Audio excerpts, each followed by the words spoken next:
with sports, man, I was thinking, we always talk about the separation between the goods and the greats, right? And there's something about being, I think the guys who are great under pressure, right? They step it up a notch. They perform, right? Like Derek Jeter, right? The game's on the line, the crowd's roaring, everybody's on their feet. Right. Derek Jeter's not putting up monster numbers as a career, but when it mattered, he got the hit. Yeah. And so it made me wonder, you have these sports without crowds.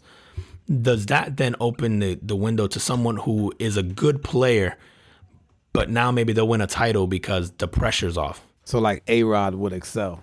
Yeah, right? Like I'm thinking like maybe there's no crowd booing you. There isn't the people on their feet. There isn't that adrenaline rush that you get. So I go, there's a downside to it, but this might be the chance for guys who are good, really good players, but maybe don't excel under pressure. Do you think about all of those guys? Like think about like the players on, let's say like your favorite team that perform week in and week out, and you go, how do they keep this guy on the field? Yeah. In practice, he's probably really good. Or the guy behind him is really bad. Yeah. But he's good enough. Because I've seen guys in golf. I know you don't watch golf, but I've seen like the names of the guys who won the last few tournaments. And I go, I've never even heard it. Like some of them are like Brooks Koepka is a guy who's been kind of up and coming for a long time and is awesome. But there's been some other guys who have surfaced lately who are just kind of shining. And you're going, I wonder if that's no crowd. You're basically playing golf like you do every day at practice. You're by yourself. It's just you and two or three other guys. When you get to basketball, if you're a guy who 10 seconds left, do you want the rock? Normally you wouldn't, right? Because the pressure of that situation, crowds on their feet, people are yelling, people are booing, people, whatever.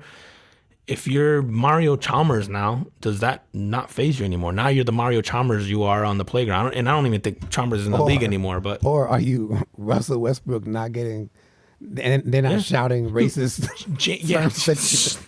for real. Dude, James Harden. You're not in Utah getting called, James Harden, who never shows up when it matters, who is a prolific scorer. Never take that away from James Harden. But James Harden, to me, is never going to win a championship if he's the leader of a team. You go, does this then give James Harden a shot? Because you go, James Harden excels when it doesn't matter. So is the illusion of an empty arena, does it downplay the moment? And so does he step up then in that moment? Maybe, man, because like you said, you don't have people who shout. And we've all been at sporting events, and when I was young, I don't do that shit anymore, but I would yell things at the players, and so I know it's not just me. You look around and there's old ladies yelling things at the players, and so yeah, man. I mean, it could definitely make a difference. I mean, there is something to that whole like home field advantage. Football is. I mean, it's a perfect example of that, because those guys,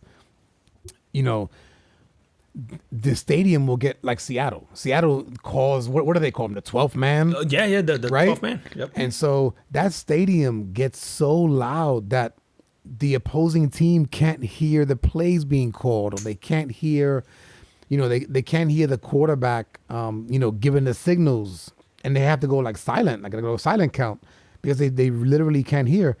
You take that away, and it's got to change, man. Yeah, got to change? Yeah, it has to. Like, so does that now make someone like a Matt Ryan, a Super Bowl champ in a scenario like that? Does that, think about that? He gonna choke. Think about that game, right? Does that change the dynamics of that game if there's no crowd, right? If you're up that big and there's no crowd, and there's no like people cheering, there isn't the anxiety that adds up. Like, do you just keep your foot on the gas pedal, because now you're just playing a pickup game almost? And do you just steamroll the Patriots in that? Or does Tom Brady will you back when you don't have that momentum of, I don't know. I think this is, time will tell, right? Like, I still think the Lakers are the champs this year. I don't think that changes. But I go, if there was ever a shot for someone like a James Harden to get a ring, if there was ever a shot for someone like a Kyrie, who I don't think Kyrie, again, is never going to lead a team to a title where he's the leader of the team, where he's the number one.